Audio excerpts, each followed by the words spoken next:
are starting our today's topic, continuation from sufficient statistic topic. So there are two methods to find sufficient statistic. पहला method कौन सा था जिसमें आपके पास अब स्टैटिस्टिक गिवन होती और उस स्टैटिस्टिक को हमने प्रूफ करना होता कि whether this statistic is sufficient statistic और नॉट। उसके लिए हमने क्या किया था, वो कंडीशनल डिस्ट्रीब्यूशन आपने फाइंड की थी और कंडीशनल डिस्ट्रीब्यूशन को आपने फिर चेक किया था कि conditional distribution of sample values given that statistic should be independent of the parameter, और इंडिपेंडेंट ऑफ द पैरामीटर हो आ रही थी तो फिर हम कह रहे थे कि वो जो स्टैटिस्टिक है वो सफिशिएंट स्टैटिस्टिक है।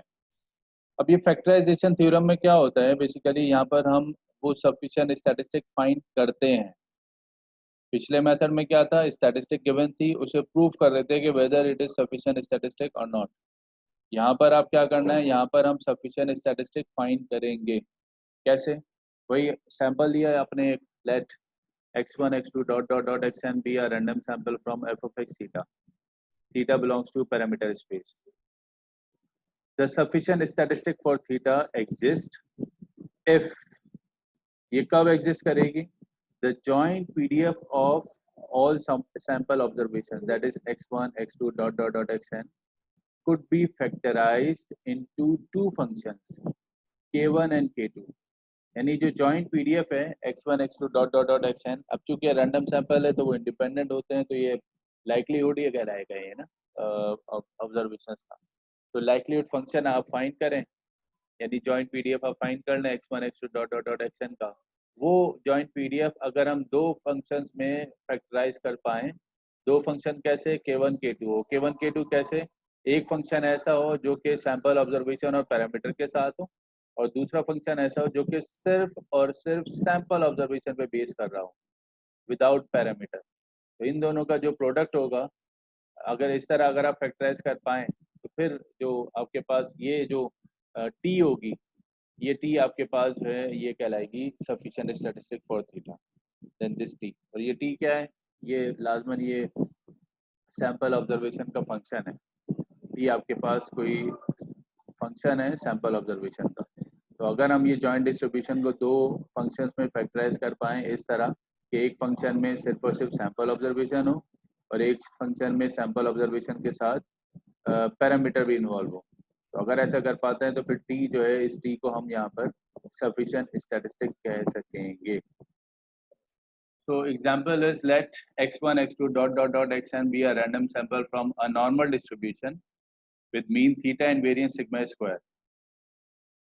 So a random sample of size n is taken from a normal distribution, and normal distribution having mean theta and variance sigma square, and sigma square is known and sigma square is greater than 0. तो unknown parameter कौन सा हो जाएगा, theta. Find sufficient statistic for theta. तो sufficient statistic हमें find करनी है theta की। तो थीटा की सफिशिएंट स्टैटिस्टिक आपने फाइंड करनी, तो कैसे करेंगे? अभी मैंने आपसे मेथड फैक्टराइजेशन मैंने आपको बताया कि थीटा की सफिशिएंट स्टैटिस्टिक अगर आपने फाइंड करनी तो क्या करना पड़ेगा, पहले हम यहाँ पर जॉइंट फंक्शन फाइंड करेंगे, जॉइंट पीडीएफ फाइंड करेंगे, जो भी आपके पास प्रोबेबिलिटी डिस्ट्रीब्यूशन है उसकी, और उसको फिर हम फैक्टराइज करेंगे और दो फंक्शन में, इस तरह कि एक फंक्शन सैंपल ऑब्जर्वेशन पे बेस कर रहा होगा और एक function sample observation and parameter दोनों इन्वॉल्व हो रहे होंगे। तो सबसे पहले देखिए लाइक्लीहुड फंक्शन फाइंड करते हैं, तो नॉर्मल डिस्ट्रीब्यूशन का पीडीएफ क्या होता है, ये लिखा हुआ, चलें इसे हम थोड़ा सा करके दिखाते हैं।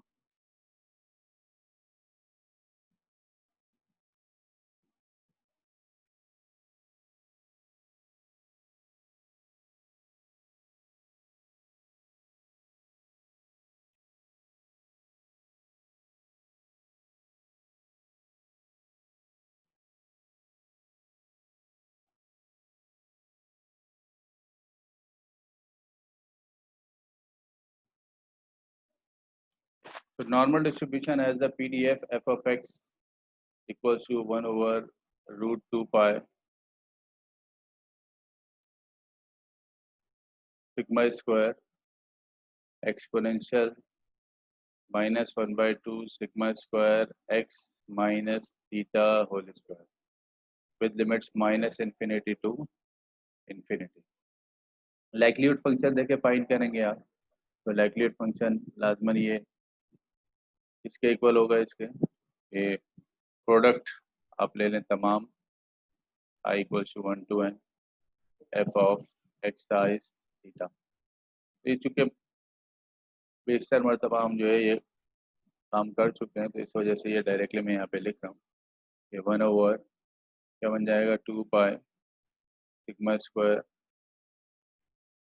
और n/2 और एक्सपोनेंशियल वाला ये सम हो जाएगा -1/2 sigma square summation x minus theta whole square. अब देखें लाइक्लीहुड तो फाइंड कर लिया ना, अब हमने इसको ऐसे कोई दो फंक्शन में ब्रेक करना है, डिवाइड करना है, ताकि ये मामला जो है हमारे बन जाए। यहाँ पर थोड़े सा मैं सपोजिशन कर रहा हूँ कि ये जो टर्म है, ये power term summation x minus theta, इसको देखें कंसिडर करते हैं। Consider summation x minus theta whole square. यहाँ पर अगर मैं मीन से माइनस करवाऊँ और प्लस करवा दूँ सैंपल मीन से, तो क्या कुछ फर्क पड़ेगा इक्वालिटी पे? कोई फर्क नहीं पड़ेगा। लेकिन फ़ायदा क्या होगा कि यहाँ पर देखें एक टर्म आपके पास क्या बन रही है, x माइनस एक्स बार, और दूसरी क्या है, x bar minus theta whole square. तो a plus b whole square का फॉर्मूला ओपन हो रहा है। तो ये a plus b whole square का फॉर्मूला ओपन होगा, समीशन अप्लाई होगा और अंदर ये कैंसिलेशन होकर फिर एक टर्म आ जाएगी। चलें हम पूरा सॉल्व कर लेते हैं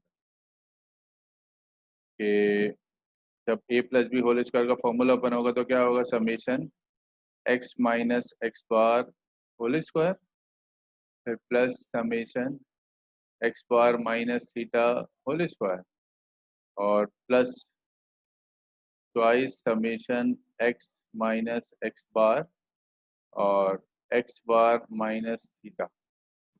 ठीक है। अब चूंकि देखें सम of x minus x bar ये हमेशा किसके इक्वल होता है, ये जो x माइनस एक्स बार का जो सम है ये 0 के इक्वल होता है। तो ये वाली टर्म तो हो जाएगी आपके पास 0, बचेगी क्या, ऊपर की दो टर्म बच जाएगी। ये समीशन चूंकि एक्स बार और थीटा दोनों कांस्टेंट इस पे अप्लाई होगा तो ये n हो जाएगा।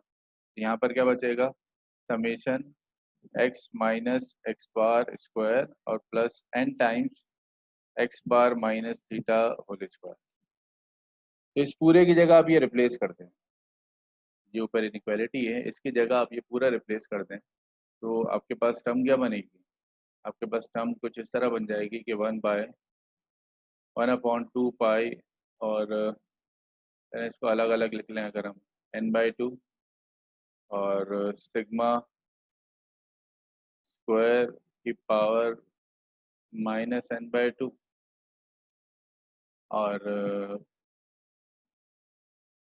ये एक्सपोनेंशियल की पावर में क्या आ जाएगा, -1/2 सिग्मा स्क्वायर, और इस पूरे की जगह क्या लिख सकते हैं आप, summation x minus x bar whole square और plus n times x bar minus theta whole square. ठीक है। ये एक्सपोनेंशियल एक्सपोनेंशियल ये सेम भी हो सकती है टर्म, या अब देखें मैंने क्या कहा था कि लाइक्लीहुड फंक्शन को ब्रेक करना है दो फंक्शन में। दो फंक्शन कैसे, एक पैरामीटर के साथ आ जाएगा, एक बगैर पैरामीटर के होगा। तो इसको अगर हम देखें यहाँ पर एक्सपोनेंशियल वाली दो इनइक्वालिटीज बन रही है ना, दो इनइक्वालिटीज कैसे बन रही है, एक तो ये x minus x bar square वाली, और दूसरी कौन सी है, x bar minus theta whole square वाली। ये एक्सपोनेंशियल की पावर में दोनों ऐड हो रही है, तो दोनों को अलग अलग करके सेपरेटली लिख सकते हैं ना।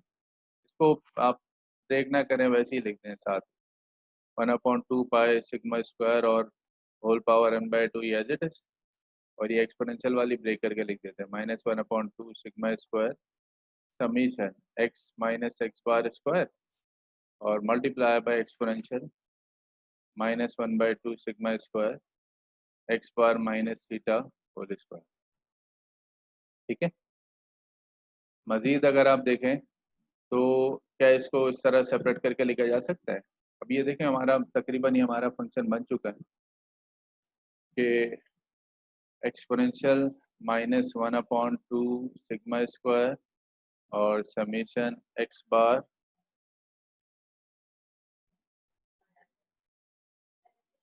बल्कि ये वाली पहले लिख लें आप, x bar minus theta whole square, ये वाली टर्म पहले आ गई, और multiply by 1/2 pi sigma square n/2 -1/2 sigma square और summation x minus x bar whole square.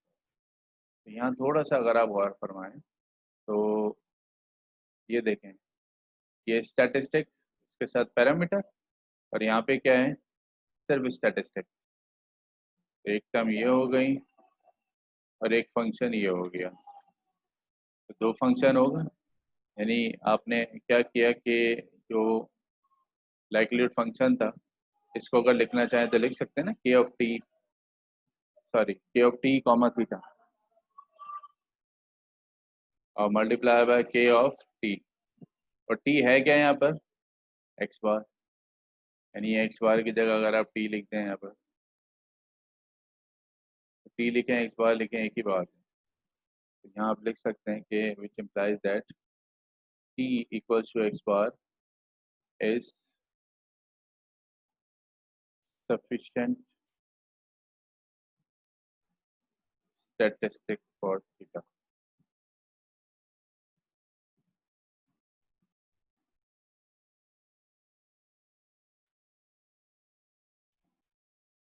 अच्छा ये n साथ साथ चल रहा है हमारे, ये n/2 हो जाएगा, n/2।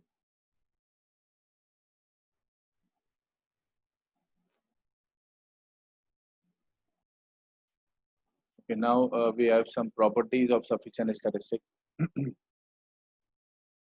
Let x1, x2, xn be a random sample from f of x theta. If sufficient statistic for theta exists, then MLE of theta is always function of sufficient statistic. क्या मतलब कि अगर x1, x2, xn एक random sample आपने किसी भी distribution से लिया और उसकी सफिशिएंट स्टैटिस्टिक एग्जिस्ट कर रही है, अब वो क्या है, वो कुछ भी हो सकती है, वो एग्जिस्ट कर रही है। अब जो MLE होगा थीटा का, थीटा क्या पैरामीटर, जो MLE होगा थीटा का, वो थीटा का MLE वो हमेशा is always function of sufficient statistic, वो हमेशा सफिशिएंट स्टैटिस्टिक का फंक्शन होगा। इसके लिए देखें एग्जांपल कंसिडर की कि let x1, x2, xn be a random sample from Bernoulli distribution. अब Bernoulli distribution probability of success theta के साथ अगर उसकी से इन्होंने सैंपल ड्रॉ किया है और कहा जा रहा है कि t equal to summation x is sufficient statistic for theta. अब ये समीशन एक्स जो है वो सफिशिएंट स्टैटिस्टिक है थीटा के लिए, ये अभी पीछे प्रूव भी किया था हमने लास्ट क्लास में बर्नौली डिस्ट्रीब्यूशन के लिए। अब ये कह रहे हैं कि शो दैट, अब आप ये शो कीजिए कि MLE of theta is function of T, ये जो MLE ऑफ थीटा है वो टी का फंक्शन हो। तो देखें ज़रा, हमने ये ऑलरेडी प्रूफ किया हुआ था, तो इसलिए मैं यहाँ पे थोड़ा सा डायरेक्ट लेके चल रहा है कि यहाँ पर बर्नौली डिस्ट्रीब्यूशन का PMF क्या होता है, theta power x 1 minus theta power 1 minus x. Likelihood function find करें तो थीटा समेशन x और 1 minus theta n minus summation x। इसका आप जब लॉग लेंगे तो लॉग क्या आएगा, ये पूरा लॉग ले लें आप, समेशन एक्स प्रोडक्ट में आ जाएगा ln थीटा प्लस ये प्रोडक्ट में और ln 1 minus theta. First derivative ले लें, फर्स्ट डेरिवेटिव लेने के बाद इसका फिर हमने थीटा फाइंड किया, तो थीटा किसके इक्वल आ रहा था, समेशन एक्स अपॉन एन, यानी T upon n. T upon n का मतलब क्या, थीटा किसके इक्वल आया, summation x upon n x bar. ये MLE फाइंड किया बेसिकली। तो MLE ऑफ थीटा क्या है, समेशन एक्स क्या था यहाँ पर बताया ना कि समेशन एक्स क्या था, ये टी सफिशिएंट स्टैटिस्टिक। तो क्या MLE ऑफ थीटा में सफिशिएंट स्टैटिस्टिक आ रही है, बिल्कुल आ रही है। तो इसका मतलब क्या हुआ, which is a function of sufficient statistic. तो जो थ्योरम था, जो प्रॉपर्टी थी, वो एक तरह से प्रूफ हो गई, या क्वेश्चन में जो बात प्रूफ करने को दी थी वो बात प्रूफ हो गई कि एमएलई जो है वो हमेशा फंक्शन होगा सफिशिएंट स्टैटिस्टिक का।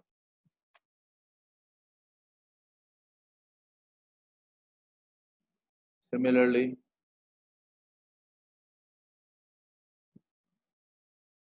Next property is